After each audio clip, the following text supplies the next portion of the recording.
Welcome back. In this lesson, we will talk about different decision-making styles. Decisions are part of our everyday lives, and often we make them automatically without much analysis. However, when we think about group culture, being aware of different ways in which we can reach a decision is really important. Let's jump in by looking at this decision-making space. Group decisions can involve varying amounts of involvement by group members or by the leader.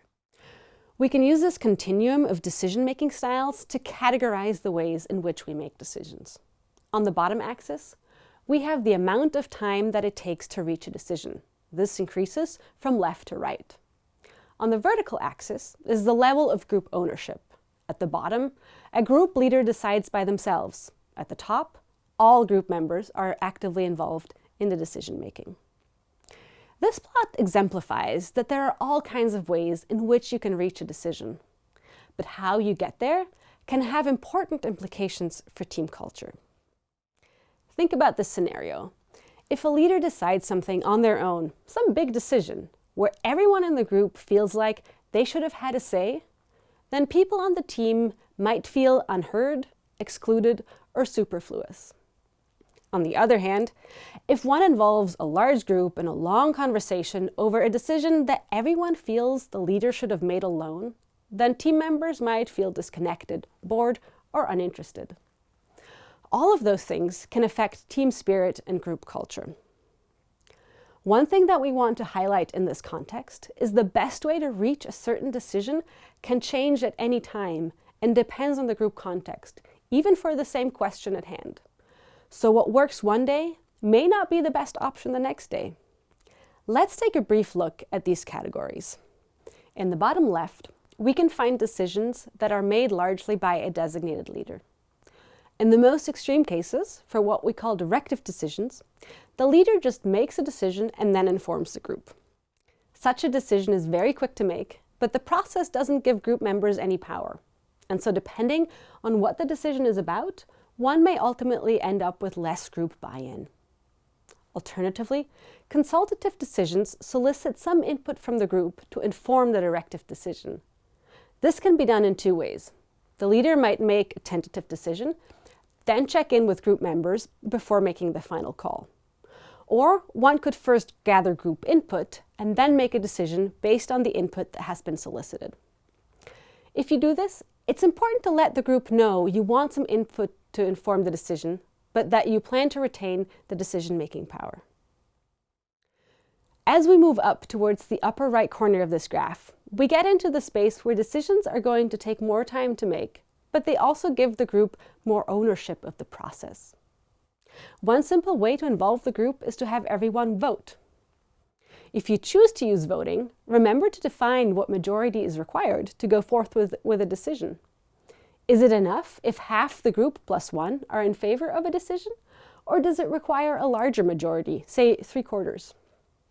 If you are the leader of a group, it's also important to realize that voting requires you to give up your veto power, and it may also risk disenfranchising those who didn't vote in favor of the decision. Some decisions will warrant much more group buy-in, for example, if the group's safety is at stake. In this case, we may want to come up with a plan through consensus decision-making. Think about this example. You are at a really remote field site where bears are rarely seen, but unexpectedly, one suddenly shows up.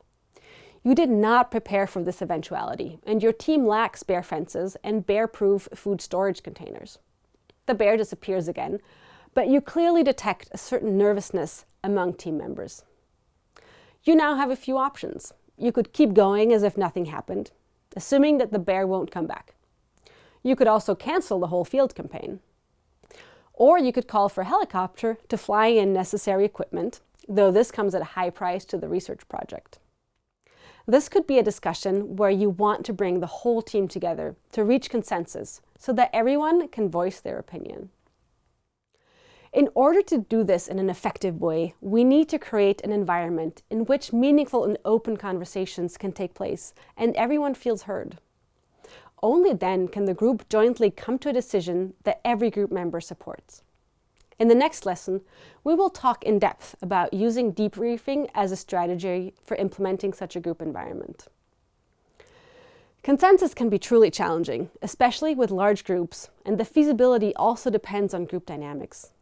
But it gives group members a lot of ownership, which can be really empowering. If you're aiming for a consensus decision, it's always a good idea to designate a facilitator to lead the group through this process and set a specific time frame for the conversation. Let's take a look at an example and think through some of these ideas and how they might impact the group culture. Imagine you're the leader of a research group and you're in the field with, say, 24 other scientists, the majority of whom you've never met. You have a handful of tasks that need to be tackled that day and are typically done in small teams of 4 to 5 people.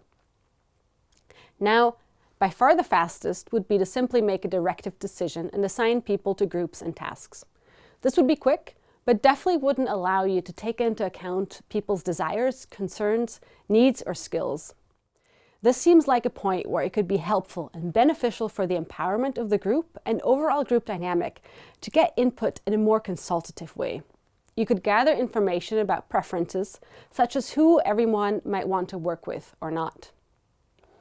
You could also try to reach consensus, but you can imagine that with a big group, this could take a long time, potentially sacrificing valuable time that could otherwise be used to get work done. When might be a good time to vote? Voting is fairly quick, and it can be useful when there isn't much at stake. For example, let's say the group is trying to decide between a campsite at the edge of the forest or one in the meadow. Both are safe, and it's really just a matter of preference. That could be a good time to hold a quick vote. Now think about this situation. You have a field team of around 15 people, most of whom don't know each other. You need to organize the sleeping arrangements in 4 four-person tents. How do you go about deciding who shares with whom? Think about the challenges and benefits of applying the different decision-making styles. All right, let's summarize and think about a few final things that are important to consider during the decision-making process. There are several different ways in which decisions can be made, from truly top-down decisions, where a designated leader makes an executive decision, to full group consensus. It's worth evaluating the trade-off between the time it takes to make a decision and the amount of buy-in the group gets, because this can have important implications for group culture. As a leader, remember that you also have the option of delegating the decision if you are not the best person to make it. It's critical for the leader to be honest and transparent when making decisions. Primarily, it's important not to solicit input from others when you're not going to consider it. So, an expedition leader could preface the decision by sharing what kind of input they are looking for. Are they just casually trying to get people's views, or are they looking for actual recommendations? That process sets expectations and provides transparency. Consensus is powerful but challenging. It's a great strategy to have everyone be on one page about a decision, but you have to be thoughtful about when you use it, and it does require a well-facilitated conversation where everyone is heard and listened to. For decisions with more group involvement, it can be useful to have a backup plan. If you want to reach a decision through consensus, it may be valuable to set a time limit for the discussion and inform the group that if a decision can't be reached within a certain amount of time, ultimately you will default to the consultative approach and consider everyone's input and make the final decision. Finally, the best way to make a certain decision today may not be the best way tomorrow. It always depends on the situation of the group at that moment. Head over to our toolkit to find a cheat sheet about the different decision-making styles. That's all on the topic of decision-making. In the next lesson, we will talk about briefing and debriefing tools that you and your team can use to communicate in the field.